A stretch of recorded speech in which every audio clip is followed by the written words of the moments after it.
Très souvent, quand je rencontre un couple, ma curiosité est telle que je ne peux pas m'empêcher de poser ces questions. Vous êtes rencontrés comment? Ça fait combien de temps que vous êtes ensemble? Comment t'as su que t'étais amoureux ou amoureuse? Comment était la demande en mariage? C'est pour ces moments, ces échanges que j'ai eu envie de créer ce podcast. Alors bienvenue dans Yes I Do, le podcast qui t'emporte dans une vague d'émotions, de bonheur et surtout d'amour. Yes I Do, c'est le podcast pour rêver, vibrer et frissonner. Si vous souhaitez suivre l'aventure du podcast et les coulisses, je vous invite à suivre le compte Instagram yesido.podcast et n'hésitez pas à vous abonner sur les plateformes d'écoute et me laisser un avis pour me soutenir dans ce nouveau chapitre. Bonjour Laure. Bonjour Carole. Alors, je suis trop contente de t'accueillir dans Yes I Do pour une petite présentation avant qu'on commence. On est copines depuis 8 ans, ouais. Ouais, Depuis 8 ans. ça commence à remonter. C'est ça. Et on s'est rencontrés à Nantes. On a fait la même école. Et du coup, aujourd'hui, je t'accueille dans Yes I Do pour que tu nous racontes ton histoire d'amour. Oui. Alors, avant de commencer et que tu nous racontes tout ça, j'avais une petite question. Est-ce que quand tu étais petite, tu rêvais du grand amour et de te marier? Pas tellement en fait. C'est, Ah ouais. comment dire? Moi j'ai beaucoup rencontré de personnes de mon âge, enfin de notre âge du coup puisqu'on a le même, qui disaient qu'elles avaient déjà, l'image du mariage qu'elles voulaient, de la robe, et cetera. Moi, pas du tout. C'est-à-dire que j'ai vraiment commencé à penser à ça, quand, il m'a demandé en mariage concrètement.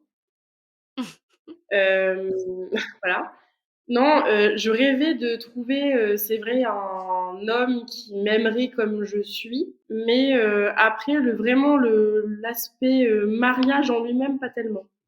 Voilà. Donc ouais, peut-être un peu surprenant, mais c'était plus de me dire, «J'espère qu'un jour dans ma vie, je trouverai un partenaire, qui m'aime pour qui je suis, qui me respecte, avec qui je puisse passer vraiment des bons moments de vie tranquilles». Mais je rêvais pas forcément du moment du mariage exactement. Et au fur et à mesure que tu as grandi, est-ce que cette vision, elle a changé ou pas?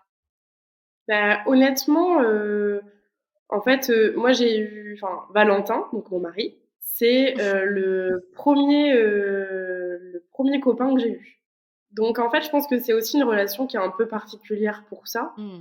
et qui fait qu'en fait, je pense que mon point de vue, il a changé au moment où je l'ai rencontré vraiment et où je me suis dit, peut-être qu'effectivement, bah, déjà un homme bien, ça existe. Peut-être que, finalement, je vais peut-être pas en avoir, 15 000, avant. Mais, sur l'idée du mariage, peut-être qu'on en reparlera un peu après, mais, moi, c'est quelque chose qui pouvait presque me faire un petit peu peur Mmh. puisque, ben, moi, j'ai mes parents qui ont divorcé quand j'étais toute petite. Donc, Ouais. j'ai pas tout grandi dans, ce truc de se dire, un mariage solide qui dure, le grand amour. Moi, le discours de ma mère, c'était quand même plutôt, les hommes sont grosso modo des enfoirés et moins tu auras d'attaches, mieux ce sera pour toi, quoi. Ouais, donc elle te poussait plus à être indépendante au final Ouais, que, vraiment à rencontrer quelqu'un? ouais, concrètement, elle était pas ravie quand je me suis mise en couple avec Valentin, parce que justement, elle avait la sensation que je m'enfermais en étant peut-être un peu trop jeune dans une relation clairement, solide et sérieuse. Donc c'est vrai que finalement cette envie de mariage et cetera, elle est venue après. Mmh. Mais pendant l'enfance ou l'adolescence, j'ai clairement pas grandi dans un environnement, qui m'incitait à penser à ça, quoi. Ouais. Même pas, des petits, Disney ou des choses comme ça? Bah, écoute, j'avoue que le seul Disney que j'aime, c'est Cendrillon parce que je sais pas, j'ai toujours aimé les petites souris, là, Gus Gus et je sais plus comment il s'appelle. Mais mais sinon, non, j'ai jamais été attirée spécialement par les Disney, par l'histoire des princes charmants, de la nana qui se fait sauver par un homme, et je pense Mmh. qu'au contraire, bah, voilà, c'est vraiment qu'on m'a inculqué que finalement, on pouvait compter que sur soi-même et que les hommes, c'était pas forcément, une fin en soi, un accomplissement, en fait, de se marier, quoi. Ah ouais, bah, écoute, c'est hyper intéressant d'avoir ce point de vue-là et c'est fou quand même d'avoir cette vision-là quand on est petite. Je trouve que, Ouais. tu vois, généralement, c'est un peu l'inverse, tu vois? Quand on est petite, on va peut-être avoir l'idée, du grand amour, du mariage. Et puis plus on va grandir, plus on va connaître en fait des hommes qui vont nous faire un peu penser l'inverse. Alors que toi, tu vois, tu as vécu vraiment le schéma inverse. Ouais, moi j'ai vécu l'inverse. Où effectivement, un départ, non, où non, petite, je rêvais pas de ma robe de mariée, d'un mariage de conte de fées. Et ben, en fait, plus le temps a passé, plus notre relation s'est installée, plus je me suis dit: «Bah, c'est vraiment lui le bon». Et donc là, je m'autorise à penser à, ce dont, bah, oui, beaucoup de petites filles finalement ont rêvé et pas moi, quoi. Et du coup, ce fameux Valentin, à quel moment, tu l'as rencontré dans ta vie? Alors, on s'est rencontrés quand on était, au lycée, le jour de notre rentrée en première. Donc on Waouh! était, jeunes, ouais, on était jeunes tous les 2, 15 et 16 ans. On boudait tous les 2. Moi parce que j'étais pas dans la même classe que mes copines et lui parce que c'était un petit nouveau au lycée qui connaissait personne et qui pensait qu'on était dans un lycée, privé, donc du coup qu'avec des petits bourges et que ça allait pas passer. Et au final, ça a été, un coup de cœur amical, immédiat. On s'est tout de suite parlé le jour de la rentrée, on a tout de suite sympathisé et en fait, on s'est plus décollés l'un de l'autre, mais c'était vraiment amical. Mmh. Avec, oui, sans doute, une petite attirance, mutuelle, mais bon, comme on peut en avoir à 15-16 ans, sans se dire: «Le mec avec qui je parle, il est sympa, je veux me marier avec lui». C'est vraiment, trop bien, on s'entend super bien, un ami sur qui je peux compter, on rigole, on partage les mêmes, bah, voilà, les mêmes centres d'intérêt et cetera.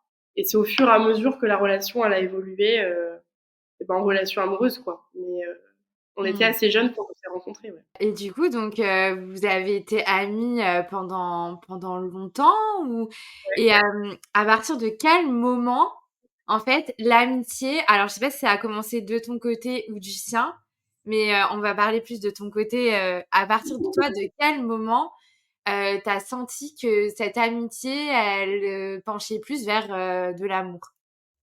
Bah, moi, en fait, on s'est toujours trouvés mignons l'un l'autre. Donc, c'est vrai que je pense que ça a toujours été un peu une amitié, un petit peu plus ambiguë, mais encore une fois, on était très jeunes, donc, je pense que l'un et l'autre passaient le cap de se mettre en couple, au lycée. Avec le recul, je me dis peut-être même que ça aurait gâché notre relation de le faire Mmh. trop tôt. Et en fait, on s'est mis ensemble, après notre bac, en fait 6 mois après le début de nos études, à chacun. On s'est retrouvés dans 2 villes différentes. Lui est resté dans la ville où on a grandi tous les 2 et où on avait fait notre lycée. Et moi, je suis partie, en prépa dans une ville à côté. Et en fait, on se voyait tous les week-ends. Tous les week-ends, on pouvait pas imaginer. Moi, je rentrais et il fallait que tous les samedis soirs, on fasse un truc, on se faisait un resto, on se faisait un ciné, vraiment comme un couple, mais en n'étant pas en couple.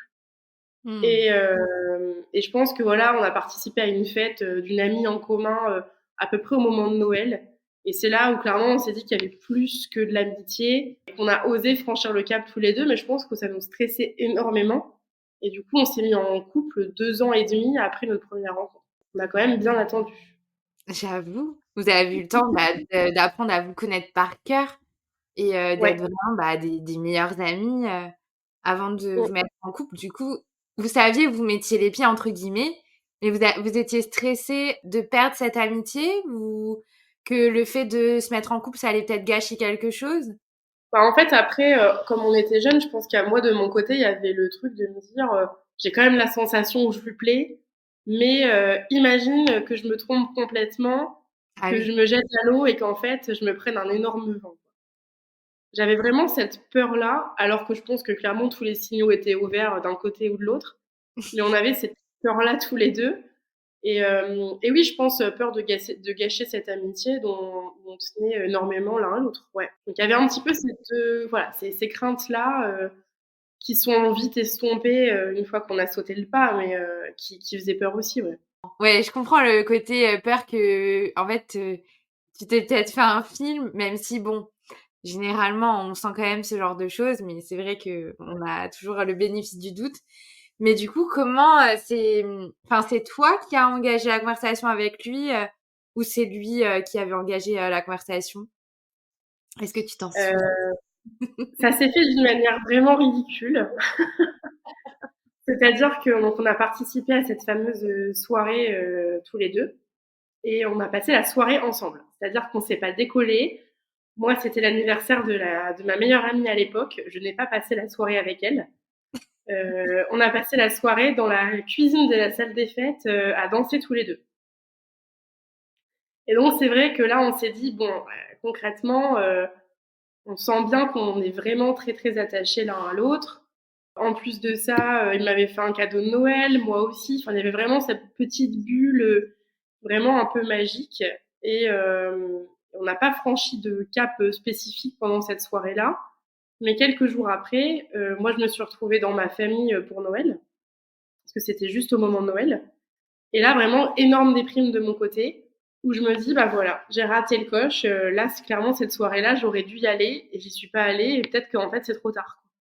Hmm. Et en fait, ça s'est fait par message. On parlait beaucoup, et, euh, et je crois que c'est moi qui lui ai envoyé un message un soir, genre à minuit, en disant juste, est-ce que tu voudrais pas qu'on soit ensemble? Et il m'a juste répondu oui. Et ça s'est fait comme ça. Et vraiment, c'était. Enfin, je pense que le fait de passer par un message, ça nous a rassurés tous les deux, alors qu'on se connaissait, enfin, ça faisait 2 ans et demi qu'on se parlait sans arrêt. Et voilà, et donc après, bah, il m'a dit, voilà, toute sa famille, clairement, le lendemain, il est descendu, il avait un smile jusqu'aux oreilles, moi aussi. Et depuis, on ne s'est pas quitté, en fait, quoi. Waouh, mais t'es trop beau. En fait, c'était une évidence pour vous deux. C'était une évidence pour vous deux, mais la peur de se dire les choses et tout a fait que ça a peut-être ralenti le processus, mais d'un autre côté, c'était peut-être justement, c'était le bon moment, quoi.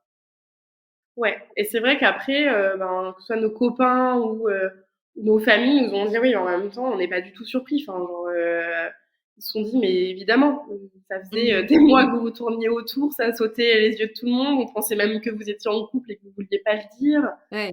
Donc, euh, donc ça a été ouais, une évidence à ce moment-là. On s'est dit, mais pourquoi on n'a pas franchi le pas plus tôt Mais encore une fois, avec le recul, on est contents tous les deux. Parce qu'on a vraiment appris à se connaître, on a appris à s'apprécier sans le côté séduction ou sensualité.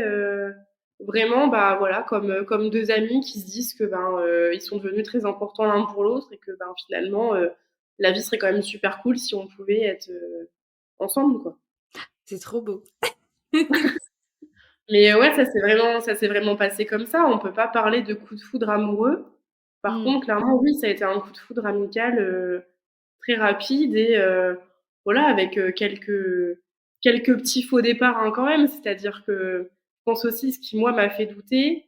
On en a reparlé plusieurs années après parce que ça avait toujours été une blessure un peu pour moi. C'est que juste avant qu'on finisse le lycée, où moi j'étais très triste à l'idée de finir le lycée parce que justement je n'allais plus le voir tous les jours. On marchait en ville tous les deux et on parlait de nos études supérieures, etc. Et donc il me dit, bon, de toute façon, il y a de fortes chances pour que je rencontre une nana en école de commerce l'année prochaine. Et souvent, ça se fait comme ça, quoi. Ah ouais. Moi, je dois lui répondre, ben ouais, sans doute. C'est vrai que les gens se rencontrent beaucoup pendant leurs études et à l'intérieur vraiment de me dire bon bah voilà, ça y est, anéanti. Bon, je sais que c'est pas moi, qu'en fait je me suis fait des films pendant 2 ans et que non quoi. Donc Ah ouais. voilà, pas trop réagi. Et bon, finalement, voilà, on s'est quand même mis ensemble 6 mois après.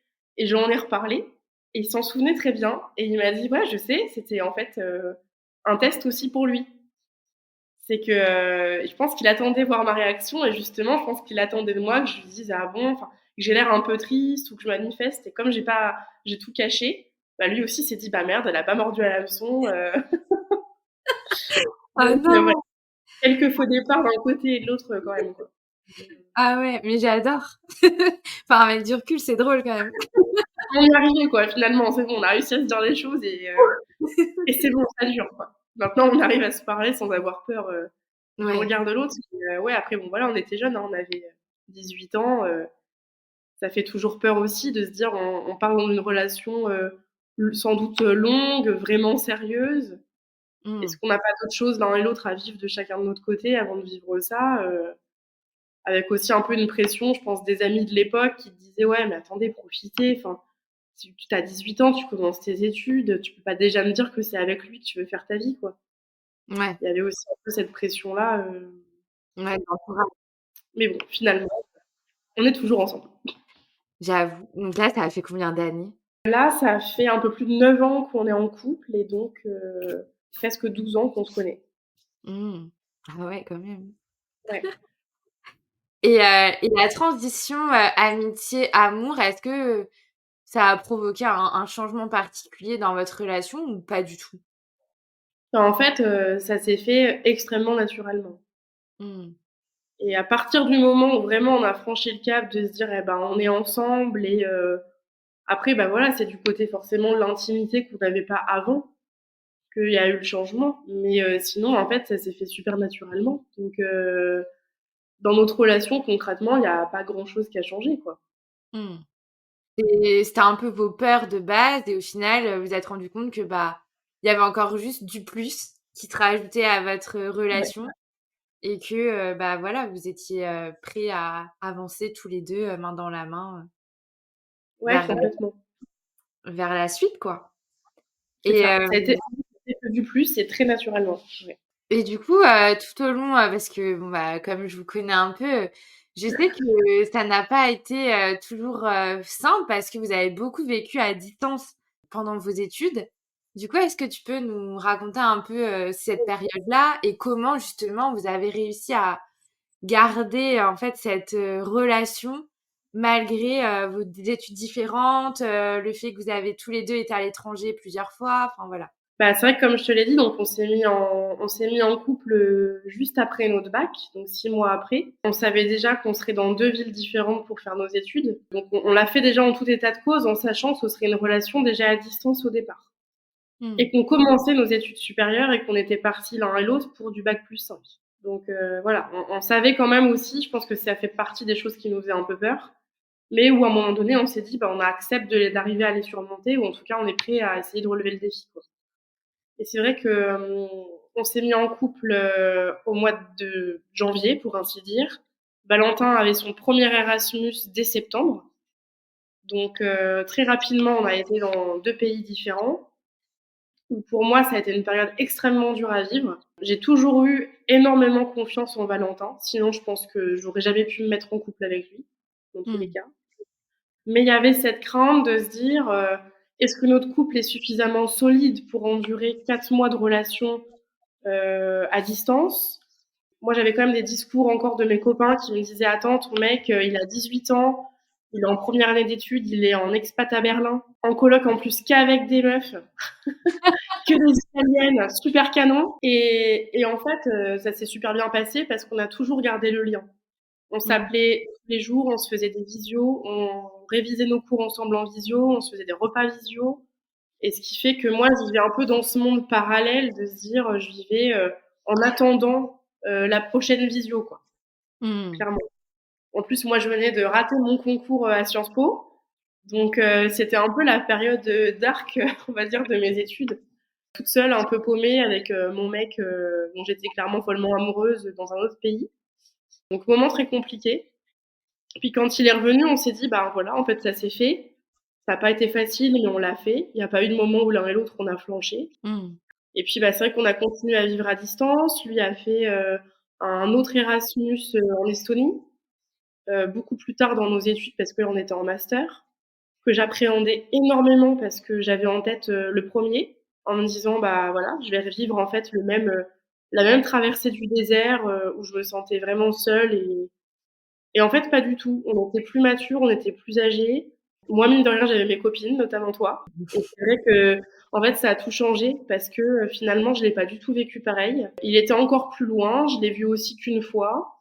Mais voilà, ça a fait en fait que renforcer notre relation et de nous dire concrètement, une fois qu'on a vécu ça, on a un peu tout, enfin voilà, on sait qu'en tout cas, sur la distance, ça tient et qu'on a toujours cette même envie de se retrouver à la fin, quoi. Donc voilà. Et puis après, c'est vrai que moi, j'ai fait un Erasmus de mon côté, où clairement là, j'avais un peu la flemme, hein, faut se le dire, de le faire cet Erasmus. Il arrivait en master 2, à la fin de nos études. J'avais qu'une envie, moi, c'était que ça s'arrête et qu'on puisse enfin s'installer. Mmh.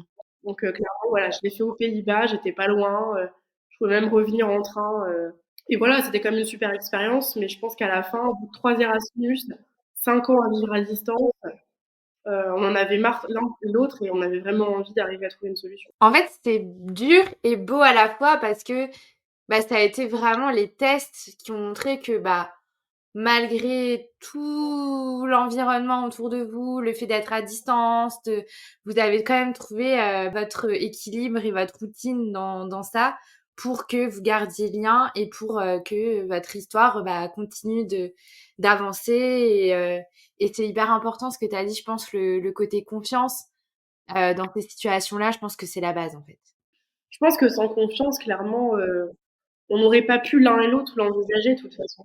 Parce qu'à aucun moment, je me suis dit, j'ai eu la peur même qu'il me trompe ou qu'il fasse n'importe quoi sur place. Et comme on a des modes de vie similaires l'un et l'autre, et que je pense que la finalité, on la voulait de la même manière aussi, c'est-à-dire qu'on savait qu'à la fin, on voulait se retrouver, on savait qu'à la fin, on voulait faire notre vie tous les deux. Donc ça nous a vraiment guidés de se dire, on sait qu'on a 5 ans où on fait nos études, où il est hors de question que l'un et l'autre fassent un sacrifice et fasse n'importe quoi, arrêter ses études ou quoi. Donc on a suivi le cap. Mais tout, oui, tu as raison. La confiance, pour moi, c'est vraiment l'élément. On n'aurait pas pu envisager une relation sans cet élément-là. Mmh. Ah bah, ça, c'est sûr.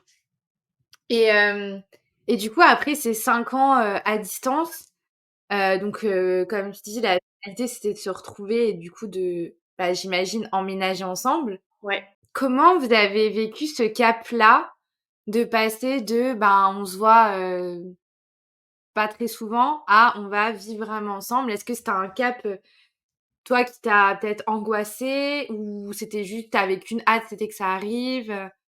Alors clairement, on n'avait qu'une hâte, c'était que ça arrive. Surtout, ça s'est passé d'une manière un peu particulière parce qu'en gros, il a choisi justement de faire une année de césure entre son master 1 et son master 2 pour pouvoir faire un stage à Nantes, qui était donc la ville dans laquelle moi j'étudiais.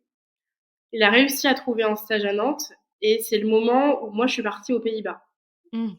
Donc c'est-à-dire qu'en fait, il s'est retrouvé dans mon appart, mon studio, sans moi. Mmh. Et moi, je savais que pour la première fois en 5 ans, on était dans la même ville, sauf que bah, moi, j'étais repartie. Et donc, il y avait un jeu du chat et de la souris qui était vraiment. C'est pour ça que mon Erasmus, honnêtement, j'avais qu'une hâte, c'était qu'il se termine. Et quand je suis rentrée, on a déménagé dans un appart plus grand immédiatement parce que moi, j'habitais dans 20 mètres carrés, donc à deux, c'était pas possible. Et lui était en alternance, donc il avait choisi de faire son alternance sur Nantes. Et il rentrait une semaine sur deux faire ses cours dans notre ville. Donc, ce qui fait que c'était quand même un peu graduel. On s'est pas retrouvés d'un coup tout le temps ensemble. Moi, j'avais quand même encore, ben voilà, mes semaines avec mes soirées avec mes copines. Donc, ça s'est fait progressivement qu'au jour où, ben finalement, voilà, il a fini. C'est le confinement qui nous a fait nous retrouver finalement tous les deux définitivement ensemble.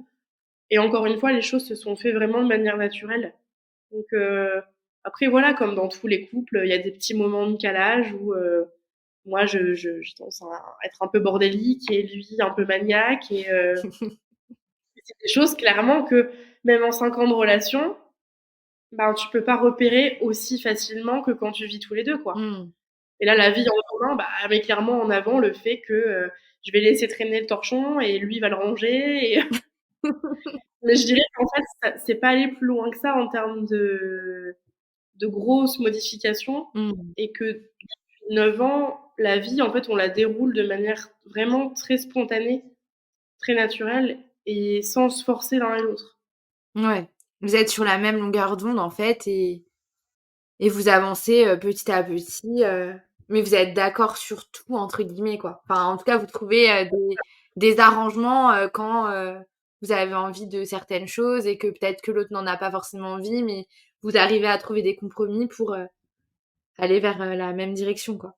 Ouais, et puis je pense qu'on a la même aussi, et ça c'est important, la même vision de la vie dans le sens où on a grandi tous les 2 dans des familles avec des personnalités, assez colériques, où le quotidien était pas forcément très simple justement Mmh. à gérer. Et nous, c'est tout de suite quelque chose qu'on s'est dit sans vraiment se dire, en fait, qui est aussi très naturel, c'est de se dire on veut un quotidien qui soit le plus apaisé possible, parce que la vie, entre guillemets, se charge déjà de nous faire des crasses, et donc on n'a pas besoin, nous, de s'en rajouter, quoi. Et ça, je pense que c'est aussi important d'arriver à lâcher prise et à se dire on a les mêmes projets de vie, on va dans la même direction, et surtout on les veut de la même manière, quoi. le chemin, en gros, à parcourir, on l'envisage de la même manière. Il y a pas que la finalité au bout, quoi. Mmh. Et ça veut dire que quand tu dis, en gros, vous voulez pas de drama entre vous, c'est-à-dire que jamais un mot plus haut que l'autre, ce genre de choses, c'est ça que tu dis, par, le côté, colérique et vous voulez imposer? Ouais. En fait, on a appris à se construire un langage commun où après, bon, ça aide évidemment de se connaître depuis 10 ans, hein, mais où, avec une mimique, il sait que je suis saoulée et inversement et donc comme on se comprend et qu'on s'écoute, ça veut absolument pas dire qu'on s'engueule pas, on s'engueule, mais il y aura jamais d'insultes, il y aura jamais, d'intonation trop violente parce qu'on sait que c'est quelque chose qui va blesser l'autre et que même si on s'engueule, on n'a pas envie de le blesser. En fait, je pense que c'est ça aussi, c'est qu'on a un respect profond pour l'un et l'autre Mmh. et que même si on peut ne pas être d'accord, eh ben, on va quand même respecter l'autre dans son opinion, quoi. Mais par contre, on va savoir dire: «Là, je suis pas d'accord avec toi, ça me convient pas». On est plutôt des boudeurs, mais des boudeurs, des petits boudeurs, hein, c'est-à-dire qu'on va se faire la tête pendant, quelques minutes, grand max quelques heures et ensuite on va revenir, l'un vers l'autre avec, notre méthode qui est la diplomatie du coussin. Je crois qu'on t'en avait parlé, qui est que, bah, voilà, c'est notre outil de médiation quand, l'autre a décidé que bon, bah, voilà, c'était un petit peu parce qu'en fait, concrètement, faire la tronche, ça nous emmerde l'un et l'autre Mmh. parce qu'on a envie d'être tous les 2 et que ça se passe bien. Donc on va, s'approcher de l'autre avec un coussin, on va lui donner un petit coup de coussin et ça veut dire: «Bon allez, c'est bon, on passe à autre chose» et c'est un peu l'élément qui va dire que ça y est, on va renouer le dialogue, de manière un peu plus sereine, Mmh. mais mais voilà. J'adore. J'avais oublié ça, tu vois? Mais j'adore. Ça fonctionne bien pour nous. Bah, écoute, tant mieux. Je mais du coup, j'ai une petite question. Donc là, vous avez emménagé ensemble et cetera. Est-ce que tout au long de de ce début de relation, ta vision, du coup, justement, de l'amour, elle était en train d'évoluer et cetera ou pas forcément? Et à quel moment tu as commencé vraiment à te projeter en mode, bah, en fait, c'est peut-être lui l'homme de ma vie et c'est avec lui, en fait, que j'ai envie de faire ma vie et construire, peut-être, plus tard, tu vois, enfin me marier, peut-être avoir des enfants, ce genre de choses? Mais en fait, ce qui est particulier et qui, je pense, fait qu'on a beaucoup attendu tous les 2 avant de se mettre en couple avec l'autre, c'est que ça s'est passé à partir du moment où on s'est mis ensemble. Mmh. C'est-à-dire que je pense que pour l'un et l'autre, pourtant on avait 18 ans, mais à partir du moment où on a choisi de se mettre avec l'autre, on avait en tête que c'était pour la vie, en fait. Et donc c'est, je pense, ça aussi qui a fait que comme on l'a toujours pris de manière très sérieuse, moi je me suis jamais dit: «On verra bien, c'est peut-être un amour de jeunesse, qui va durer 3 4 ans» et je pense que tous les 2 on s'est dit: «Maintenant qu'on y est, c'est pour la vie, en fait». Ce qui fait que moi, c'est aussi pour ça que le mariage, j'en avais moins le besoin, profond parce que finalement, c'était déjà acté dans ma tête, depuis très longtemps. Mmh. Mais c'est trop beau. Bah, oui, non, de le dire, j'avais jamais réfléchi à ça, mais il y a pas eu un moment où il y a eu un déclic de me dire: «Ah bah, maintenant ça fait 2 3 ans qu'on est en couple, je pense qu'effectivement c'est le bon». Non, à partir du moment où on a franchi le cap tous les 2, presque, on a signé, quoi. Enfin, c'était acté que ce serait l'autre. Ouais. En fait, c'est ça aussi, je pense, qui a fait que, comme tu dis, vous vous connaissiez, vous étiez amis et je pense qu'en fait, cette amitié, tu vois, quand on est amis, il y a une fidélité qui s'installe aussi, un certain respect, une certaine confiance qui fait que tu sais que si jamais ça se transforme peut-être en amour et ben, en fait, on garde les mêmes valeurs de cette amitié et on veut pas la briser, quoi et on veut que ça soit pour la vie, ouais, comme tu dis. Ah oui, parce que je pense qu'on avait un et on a toujours un vrai respect de l'autre, ce qui fait que, bah, une fois qu'on s'engage, on s'engage, quoi. Enfin, voilà, je pense que d'un côté et de l'autre et donc on n'a jamais eu cette crainte. Même lui, de son côté, aurait pu se dire: «Bah oui, mais enfin bon, 5 ans, toute seule, à Nantes, dans une école», enfin mais moi, j'ai jamais eu d'attirance envers, quelqu'un d'autre. Je me suis jamais posé la question et on en a parlé, lui non plus, parce qu'encore une fois, c'était acté et c'était fait comme ça et ça a pu surprendre, hein, certains de nos amis, de notre âge, Ben oui, mais pourquoi vous vous enfermez déjà là-dedans? Et pour nous, c'était pas s'enfermer, c'était juste qu'encore une fois, c'était logique, en fait. Mmh. Et même moi, dans ma tête, voilà, c'était comme ça, c'était lui, quoi. Enfin, une fois que on a mis 2 ans et demi à se décider, mais par contre, une fois que c'était décidé, c'était ça. C'était bon. Il avait signé, C'était le vous aviez signé le papier. exactement, ouais. Du coup, si vous aviez signé et cetera, que toi, tu étais toujours pas dans ce mood, mariage, enfin, moi, je me souviens qu'on avait eu beaucoup de discussions à ce sujet-là aussi et que tu disais: «Ouais, bah, pas forcément», que voilà, qu'il y avait aussi, bah, tes ton travail, que c'était pas la priorité et tout. Mais du coup, à quel moment, c'est venu où les choses ont changé? Elles ont changé quand on a réemménagé, en fait, en Normandie. C'est-à-dire qu'on a rebougé de Nantes, pour justement vraiment se dire, «C'est pas à Nantes qu'on se voyait, construire notre avenir et cetera» et on s'est dit: «Bah, ça sert à rien d'attendre, pour attendre, autant rentrer maintenant» et c'est vrai que lui, rapidement, m'a parlé, de mariage. Moi, j'étais, pas du tout réceptive. C'est là aussi où j'ai entamé un autre travail sur moi-même parce que je me suis rendu compte que finalement, j'étais un peu restée bloquée, en me disant que j'avais encore, 20 ans. Mmh. Enfin voilà, je pense qu'on est plusieurs à être dans ce cas-là, à pas vraiment se voir vieillir et à se dire, quand il m'a parlé mariage, j'avais l'impression qu'il m'en parlait, mais qu'on avait toujours 18 ans, quoi. J'avais pas fait ce cheminement-là, moi, de me dire: «Ben, finalement, tu plus le même âge, ce serait pas bizarre». Et puis je me suis dit: «Mais en fait, c'est presque comme s'il parlait mariage et bébé avec une adolescente, quoi». Enfin, je Ouais. c'est, Oui, tu étais pas prête. j'étais pas prête et je m'étais, encore une fois, comme je te l'ai dit au début, comme moi, c'était pas quelque chose, auquel je pensais depuis toute petite et cetera. Bon, j'étais un peu bloquée Mmh. et puis finalement, on en a beaucoup reparlé. Il m'a laissé du temps aussi, enfin voilà. Moi, je savais que de son côté, il était prêt, qu'il en avait envie.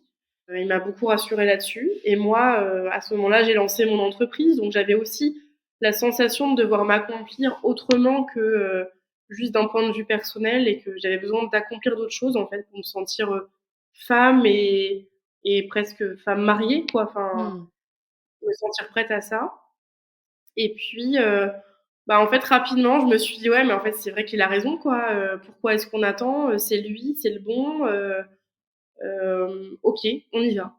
On y va» et donc après, voilà, il y a eu je lui ai fait signe, en gros, comme quoi, bon, concrètement, les lignes avaient bougé de mon côté et que maintenant, j'étais prête et puis après, j'ai attendu, bah, qu'il fasse sa demande parce que bon, quand même, il l'a pas fait dans la minute mais mais puis voilà, puis après, c'est aussi notre entourage. On a un couple d'amis proches qui s'est fiancé, où je me suis dit: «Bah, on a le même âge, on les connaît.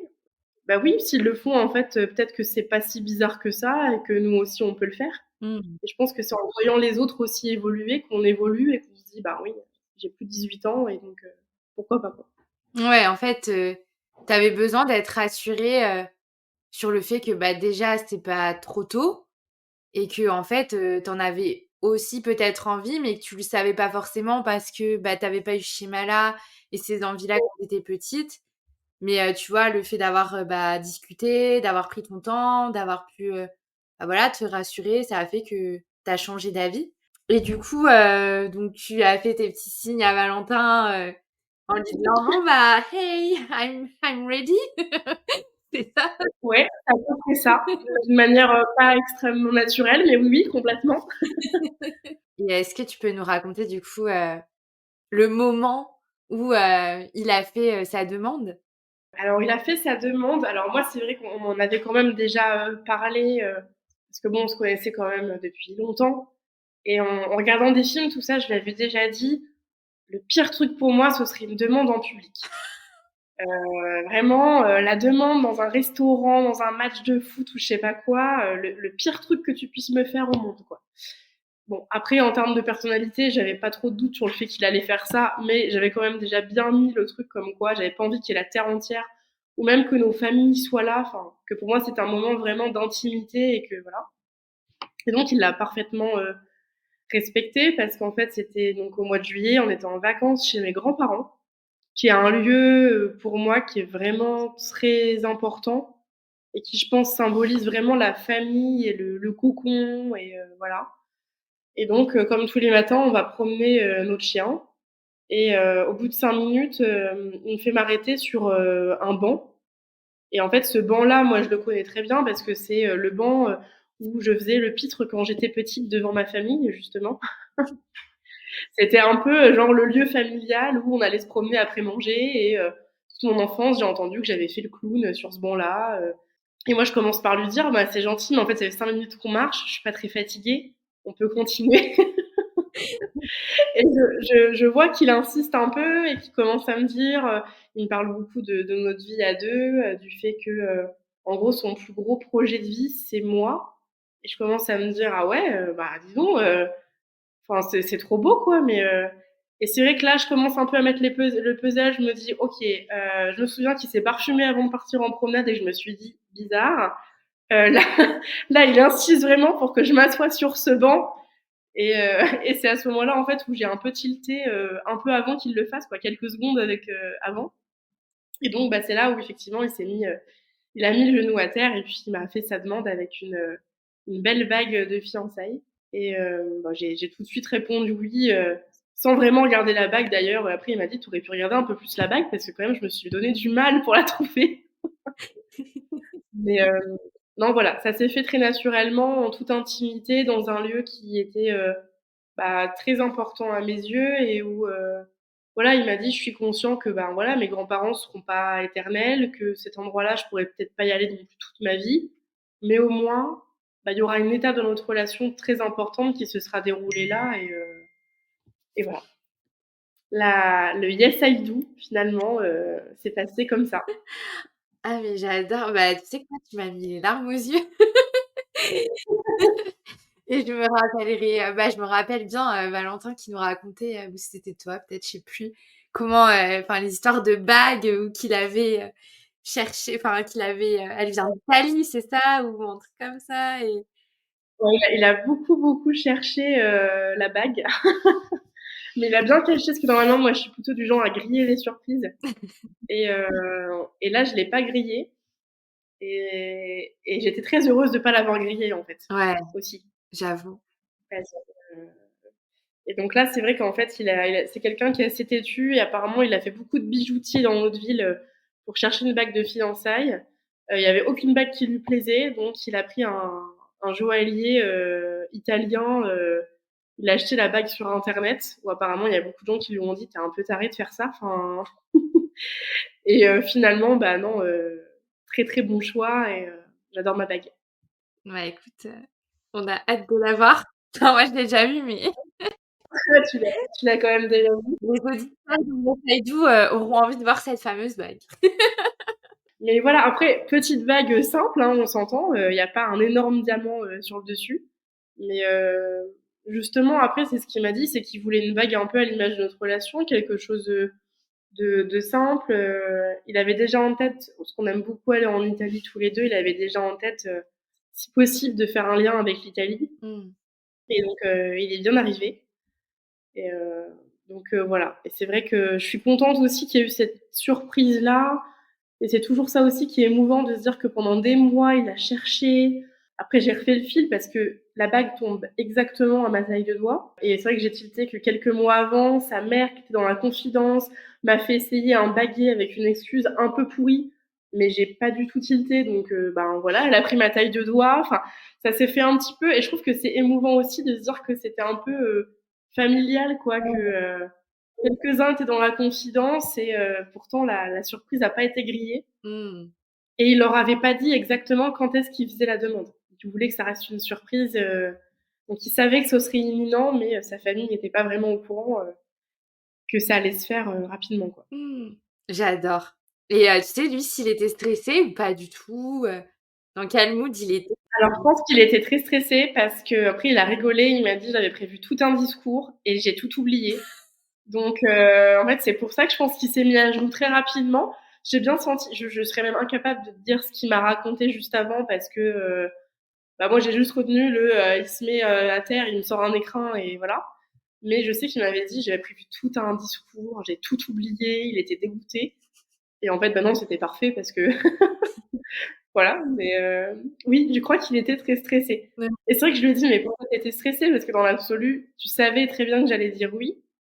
Et c'est vrai que c'est ce qu'il m'a expliqué, c'est un moment où quand même la personne elle est vulnérable. Mmh. Quand même sa position, tu es à genoux, enfin tu dévoiles tous tes sentiments, à la personne en face et tu te dis sur un malentendu, ben, potentiellement peut-être y avoir un truc qui fait foirer quoi. Mais bon, non, j'ai dit oui tout de suite, sans hésitation, Ah non, j'adore. Et est-ce que la préparation du mariage, donc je crois qu'entre la demande et votre mariage, il y a eu 1 an à peu près? ouais, un peu plus d'un mois. Un peu plus d'1 an. Est-ce que pendant cette période-là, tu enfin, dans quel mood tu étais? Dans quel état d'esprit tu étais? Est-ce que tu étais stressée? Est-ce que tu étais heureuse? Est-ce que tu passais par des montagnes russes? C'était comment? Bah, je dirais que ça s'est fait de manière assez sereine jusqu'à, faut quand même être clair, 1 mois avant le mariage où là, c'est quand même très stressant et Mmh. mais finalement, il y a 1 an où les choses se sont déroulées, sereinement. En fait, comme on était en vacances quand on s'est fiancés et qu'on parle quand même beaucoup, on avait déjà un lieu en tête tous les 2. On a tout de suite contacté, on l'a visité, 1 semaine après nos fiançailles. On a visité que ce lieu-là parce qu'on savait l'un et l'autre, en fait, que c'était une évidence que c'était là. On a réservé la date du mariage en fonction de la dispo du lieu, clairement. Et ensuite, ça s'est déroulé avec l'église, la réservation, tout ça. Donc en fait, on a tout fait. Il n'y a pas eu de moment très stressant, sauf le vraiment avant, je dirais 1 mois, où il y a énormément de petits détails et où on se dit ça n'en finira jamais. Mmh. Et on avait hâte vraiment tous les deux que ça arrive parce qu'on commençait à plus prendre de plaisir en fait dans l'organisation. Ça devenait une prise de tête. Et puis bah, c'est vrai que dans les films, on a cet imaginaire où la vie se met en pause au moment où tu te fiances et où t'as plus que ça à faire. Mmh. Mais en fait, la réalité, ben non, c'est que tu as quand même une vie qui se déroule, un quotidien pro qu'il faut gérer. Et il y a aussi des aléas de la vie qui arrivent. Bah, moi, tu es au courant, j'ai perdu mon père au mois de février, on s'est mariés au mois d'octobre. Donc ça nous est tombé dessus un peu comme ça, qui fait que voilà, après c'est quelqu'un que je voyais plus et donc mais finalement bah non, ça n'a pas été tout rose Mmh. et c'est ça aussi je pense qui est important d'avoir en tête, c'est que les films romancent quand même énormément et c'est normal parce que c'est leur taf de nous faire rêver. Mais la réalité, elle est quand même autre. Et on a beaucoup culpabilisé parce qu'on s'est quand même un petit peu disputé sur certains points où ben forcément on n'est pas d'accord forcément sur absolument tout de A à Z. Il y a les familles aussi qui s'en mêlent où ça crée quand même forcément un petit peu de il y a des différences qui émergent. Et on était tombé sur un compte Insta justement qui nous a fait beaucoup culpabiliser parce que ça disait en gros ouais si votre préparation au mariage ne se passe pas parfaitement, posez-vous la bonne question dès maintenant parce que c'est peut-être que c'est pas la bonne personne quoi. Ouh! Parce que bon bah merci l'algorithme Insta du coup pendant 1 an j'ai fait que des contes de fées machin truc et et sur le coup j'avais culpabilisé en me disant bah ouais c'est vrai que nous la préparation au mariage c'est bien mais voilà quoi, on n'allume pas des bougies avec des pétales de rose pour décider du traiteur. On est en train de comparer les devis et bon voilà. Et en fait, c'est ça aussi, c'est de se dire, bah, en fait, c'est la vie. Mmh. C'est juste que le mariage, ça fait partie du chemin et c'est une étape parmi d'autres. Mais finalement, bah, la vie, elle reprend aussi tout de suite son cours. Et on est très heureux d'être mariés. Mais je trouve qu'on a tendance aussi à penser que le mariage, c'est presque une fin en soi et qu'une fois qu'on est marié, tout change ou qu'on est des personnes différentes ou les histoires, elles s'arrêtent toujours dans les films ou dans les livres au moment du mariage. Mmh. Mais en fait, c'est que le début, quoi. Enfin, et voilà. Je pense que ça, c'est aussi. Donc j'étais dans un mood heureuse, mais pas survoltée non plus. Ouais. Et j'ai aussi une amie proche là qui se marie le 1er juin, qui est un peu dans le même mood, quoi, de se dire on est très heureuse d'être fiancés, c'est des projets qui sont très sympas. Pour autant, on a notre quotidien pro qui continue, on a des petits aléas personnels qui nous tombent dessus. Et mais par contre, c'est encore une fois une aventure à vivre en couple, quoi. C'est un beau projet à faire ensemble. Ouais, mais c'est hyper intéressant ce que tu dis de, bah, de, entre guillemets, montrer un peu le «l'envers du décor» de bah, justement ce qu'on voit un peu dans les films, comme tu dis, où, qu'on se fait un peu de l'image du mariage, tout beau, tout rose et qu'en fait, au final, bah, c'est comme tu dis, c'est un projet, c'est une aventure et bah, comme tout projet, il y a des moments enfin, faut l'organiser, il y a des moments avec, des hauts et des bas et cetera et je pense que c'est aussi une étape, dans un couple, qui aussi, solidifie, j'imagine la relation. Oui, complètement. Oui, parce qu'encore une fois, et ben, on arrive aussi à mieux comprendre l'autre dans un projet qu'on a en tête l'un et l'autre, en fait. C'est que, normalement, quand on se marie, c'est qu'on en a envie tous les 2 et chacun, forcément, se projette cette journée-là d'une manière particulière et je trouve que c'est super fort aussi d'arriver à faire en sorte de tout concilier parce qu'au final, il y aura qu'un souvenir et ce souvenir-là, il sera commun et hem et moi, je dirais que c'est ça que j'ai trouvé intéressant, en fait. C'est encore une fois de se dire: «Ah bah, en fait, ça se fait de manière fluide». Ça veut pas dire qu'il y a pas de petits accros, de petites accroches où on se dit: «Ah, tu es sûr ça? Non, pas trop, machin». Mais globalement, ça s'est déroulé quand même très naturellement, encore une fois, quoi. Mmh. Et aujourd'hui, maintenant, que vous êtes mariés, avec du recul, est-ce que, tu dirais que tu as eu le mariage de tes rêves? Oui, je réfléchis. Oui, alors après, on a eu une journée de mariage qui a été exceptionnelle. Je pense que ce qui était très fort et qui nous a beaucoup marqués tous les 2, c'est ce truc de se dire: «On a absolument tout le monde qui est réuni». Mmh. Un cocktail unique de personnes et qui ne se reproduira plus jamais, où tu as, absolument tous tes amis, ta famille, des personnes qui comptent. En fait, on a toutes les personnes qui comptent pour nous et pour qui on compte, qui sont réunies et moi, c'est ça qui m'a presque le plus émue, quoi, en fait. De me dire: «Waouh, ils sont tous là pour nous», Mmh. et c'est ça qui voilà, j'ai vraiment réalisé quand j'ai eu les premiers membres de ma famille qui sont arrivés. La veille, là, ou l'avant-veille, je me suis dit: «Ah OK, donc là, en fait, concrètement, c'est vrai, il y a mes grands-parents qui ont 90 ans qui sont arrivés, donc ça arrive, quoi, c'est maintenant». Et on a eu une journée, magique dans le sens où il y a pas eu d'accros.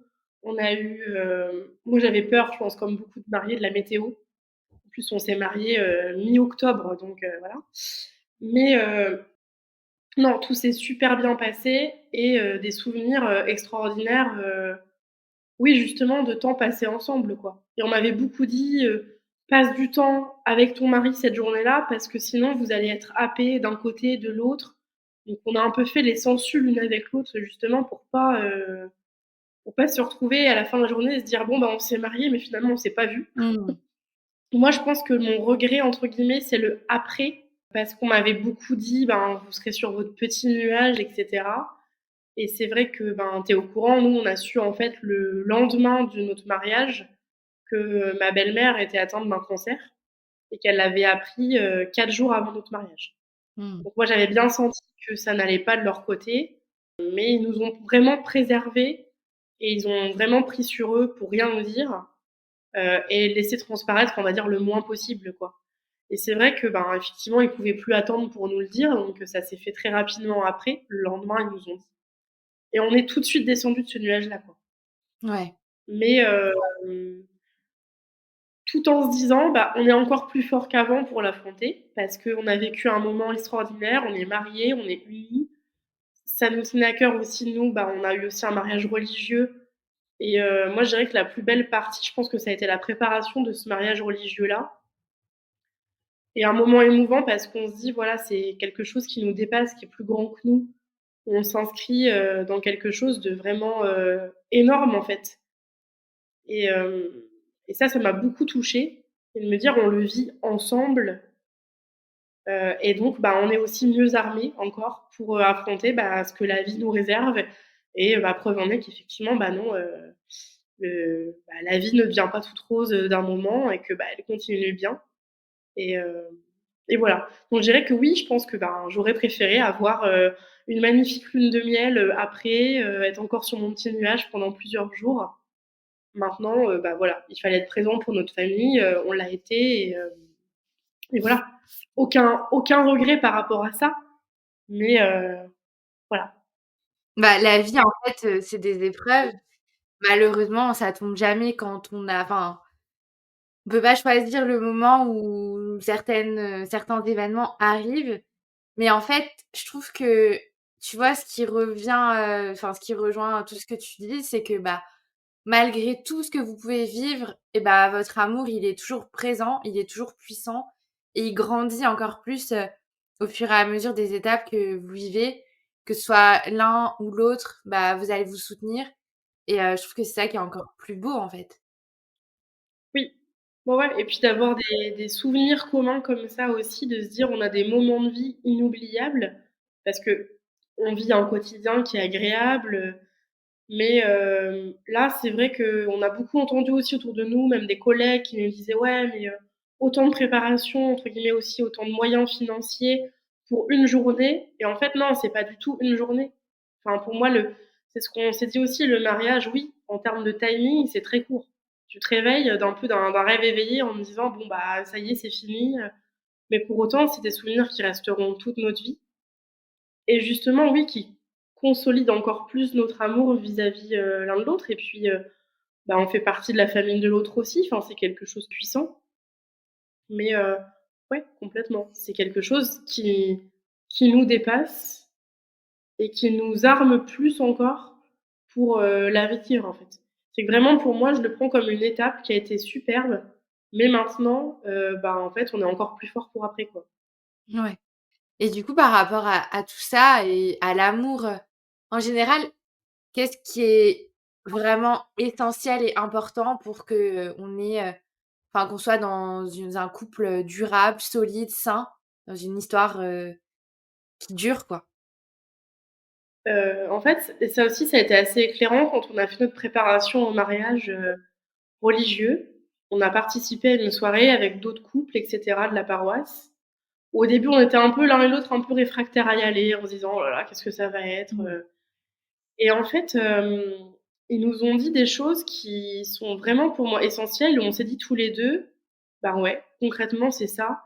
On nous a parlé beaucoup de la confiance et de la solidité d'avoir, des projets communs. Parce que je pense que si on ne voit pas dans la même direction, forcément, à un moment donné, il y en a l'un ou l'autre qui est obligé de céder et je pense que sur le long terme, forcément, c'est compliqué. La tendresse, en fait, c'est aussi ça, c'est de se dire que, c'est pas juste un projet, professionnel où on a la même vision. C'est comment on veut le faire et toujours rester tendre vis-à-vis l'un de l'autre et notamment, c'est ce que je te disais, dans les disputes, dans les échanges, on peut être fatigué, on peut être en colère, mais réussir justement à préserver l'autre un peu de nos humeurs, dans la mesure du possible et il y avait un autre point, c'était vraiment la fantaisie et on trouvait ça marrant, en fait, que ce soit un religieux qui nous dise qu'il fallait être fantaisie dans notre couple. Parce que justement, c'est toujours cette idée de surprendre l'autre et de pas installer, il y a forcément une routine qui se crée au bout d'un moment, c'est nécessaire. Enfin, voilà, pareil, c'est un peu un truc de conte de fées de se dire qu'on va toujours avoir une vie, qui va, nous surprendre en permanence. Mais de se dire qu'on a toujours des petites attentions envers l'autre et cette fantaisie dans le couple, j'ai trouvé que c'était très bien dit et et voilà, ça peut être des choses, très simples de se dire: «Ben, tiens, ce soir, juste, je t'ai cuisiné, ce truc-là parce que je sais que t'aimes bien et je te l'avais pas forcément dit». Enfin, garder des micro surprises. «Tiens, bah, ça te dit pas qu'on aille boire un verre?» Enfin, il y a pas forcément besoin de gros moyens financiers pour le faire. Parce que pareil, des fois dans les films, on a l'impression que c'est, je t'offre une voiture, je t'offre un bijou, je t'offre enfin mais non, je pense que la fantaisie, ça peut juste être aussi de garder un sens de l'humour, enfin de surprendre l'autre au quotidien et ça, je pense que c'est super important. Pour justement l'aspect, sur la durée, quoi. Ouais. Parce que je pense qu'on peut s'aimer très fort, on peut regarder dans la même direction, mais au bout d'un moment, s'il y a un espèce d'ennui qui arrive, c'est peut-être là aussi où on parle de crise de la quarantaine, de gens qui pètent un peu un câble parce que tu te dis: «Oh là là, j'en ai ras-le-bol en fait, de cette vie-là, j'ai envie de voir autre chose».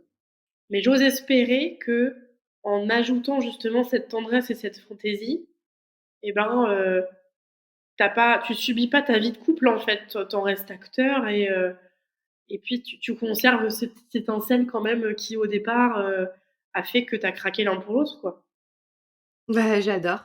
Et écoute, j'avais jamais entendu, Ça, enfin, surtout le terme fantaisie, tu vois? C'est pas un terme qu'on entend, souvent, mais je suis mais complètement d'accord et je pense que c'est la base, en fait. C'est justement, en fait, pour moi, je lie un peu fantaisie au côté amical où tu vas garder un peu, cette, cette amitié, cette petite folie, qui va faire que, ouais, vous êtes pas que, dans un truc, sérieux où, on rigole plus, on s'amuse plus. Enfin, non, on reste, aussi des grands enfants dans la vie et pourquoi ne pas l'être, en couple, quoi? Bah, c'est ça et donc je pense que ce qu'on a observé aussi dans les couples, qu'on a autour de nous et qui durent et qui sont des exemples pour nous, c'est des couples où justement il y a toujours ce sens de l'humour. Ces petites vannes, ces petits pics, mais on sait que c'est pas des pics méchants, mais justement qui font qu'il y a pas un quotidien routinier qui s'installe, et ça, c'est vraiment quelque chose qu'on aimerait réussir à continuer à cultiver et aussi longtemps possible, quoi. Bah, écoute, c'est un très bon conseil et merci d'avoir, partagé, tout ça. Avec plaisir. J'ai une dernière petite question à te poser. C'est, qu'est-ce que tu dirais, aujourd'hui aux personnes qui ne croient plus en l'amour? Si tu avais un message à leur faire passer, qu'est-ce que tu leur dirais? Beh, déjà, je leur dirais que je peux comprendre parce que, ça peut paraître des fois un peu irréaliste, en fait, ce genre de discours ou, et que tout est affaire de c'est un peu bateau, mais de la bonne rencontre et qu'à mon avis, il faut aussi être prêt à accueillir cette rencontre-là. Et que par moment, c'est peut-être qu'on cherche pas, le bon trait de caractère, on cherche pas, la bonne personne et que du coup ça fonctionne pas parce que nous-mêmes on n'est pas prêts à accueillir et à voir quand la bonne personne sera là finalement. Et que, moi je conseillerais toujours de faire un travail sur soi-même, de s'écouter, d'essayer d'évoluer, le développement personnel quoi, tout simplement et c'est pas parce que ça peut paraître un peu bateau de dire ça comme ça, mais je suis persuadée que si tu t'apprécies toi-même, si tu es en paix avec beaucoup de choses ou en tout cas que tu es prêt à te dire: «Maintenant je sais ce que je veux» et ben, finalement tu attires aussi à toi la bonne personne.